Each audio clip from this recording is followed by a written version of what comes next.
जिस किसी को भी इस व्यासपीठ पर, इस प्रवचन की गद्दी पर बैठने का सौभाग्य मिले, संसार के प्रपंचों को बाँचना नहीं चाहिए। भगवान सुखदेव ने जो कह दिया, महर्षि वाल्मीकि ने जो कह दिया, पूर्वाचार्यों ने जो कह दिया, उसको ही अपने मुख से वहाँ पर बाँचना चाहिए। आजकल होता क्या है, लिखा है भागवत और चौथे दिन तक महात्म्य की कथा पूरी नहीं होती। केवल 4 दिन प्रपंच होता है, फिर चौथे दिन क्या कहते हैं, क्या बतावें, कथा का बड़ा विस्तार है। आप सब ऐसे रसिक श्रोता मिल गए, हम तो रस की ही बात कर रहे थे, तो रस रस में खो गए। तो सुखदेव जी तो परम रसिक संत हो गए ना। आप सुखदेव जी से ही बड़े रसिक हैं। क्या कहते हैं, मुहु रहो रसिका भुवि भावुका। हे रसिकों, हे भावुकों, जब तक शरीर में प्राण है तब तक पिबत भागवतम रसम आलयम, तब तक पान करते रहो। एक एक श्लोक में इतना आनंद है। प्रेमणा पठन भागवतम शनै शनै ही। सुखदेव जी आते भी हैं तो उनके मुख से भागवत के एक श्लोक निकलते रहते हैं। रोमावली पुलकित रहती है उनकी भागवत के श्लोकों का गान करते समय।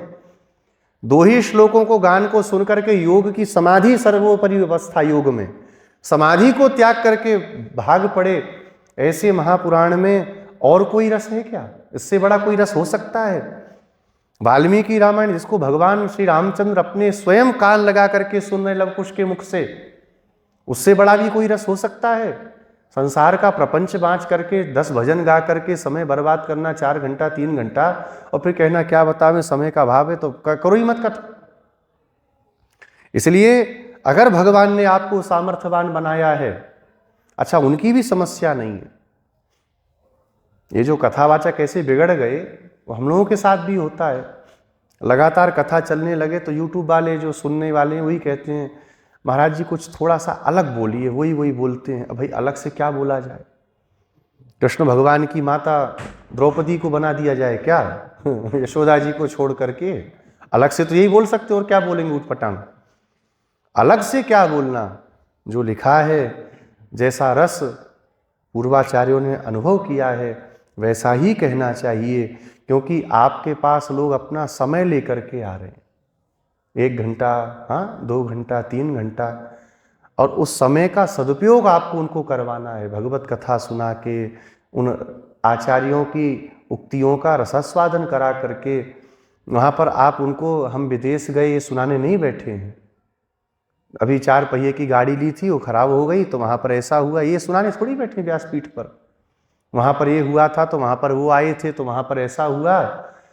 एक महापुरुष हैं, उनकी कथा में एक जने हमारे बहुत प्रेमी हैं, वो गए आके बताए, स्वामी जी ऐसी कथा हुई। मैं कहा क्या हुआ? कहे स्वामी जी कम से कम 2000-5000 की भीड़ रहती थी पंडाल में, और पहले दिन की कथा में उन्होंने बस यही बताया, अब जगह का नाम नहीं लेना ठीक है, कहे हम तो यहीं के हैं, क्योंकि हमारे वो भी यहाँ कथा करने आते थे, हम भी आते थे, और हमारे भी लोगों से बड़ा स्नेह है। बोले पहले दिन 3 घंटा उन्होंने इसी में, महात्मा की कोई चर्चा ही नहीं हुई। मैं कहा कम से कम सच्चिदानंद तो बोला होगा। बोले हाँ, जब कथा पूरी होने का समय आया तो घड़ी देखी तो बोले आप सब ने इतना रसमय वातावरण बना दिया कि मंगलाचरण तक नहीं कर पाए। लोग कहते हैं कितने विद्वान हैं कि 3 घंटा बोल गए, मंगलाचरण नहीं हुआ, मंगलाचरण के बिना 3 घंटा बोल ले गए। ये बुद्धि की बलिहारी नहीं है तो क्या है? श्रोताओं में बुद्धि का कितना अभाव हो चुका है, ये इन प्रसंगों से जानना चाहिए।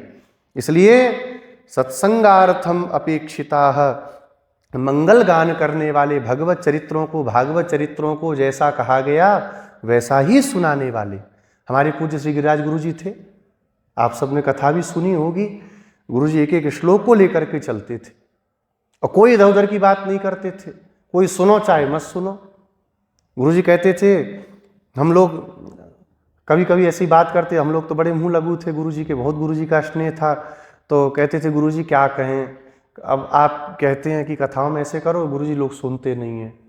तो गुरु जी कहे लोगों को सुनाने बैठे हो कि भगवान को सुनाने बैठे हो? एक तरफ बोलते हो कि हनुमान जी सुनने बैठे हैं, सनकादिक ऋषि सुन रहे हैं, बड़े बड़े देवता वहाँ पर अदृश्य रूप में बैठ के सुन रहे हैं, फिर किसको सुनाना चाह रहे हो? संसारी भला भगवत कथा सुनेगा कभी? तो अपना मत बिगाड़ो। लोग क्या करते हैं उस पर ध्यान नहीं देना चाहिए।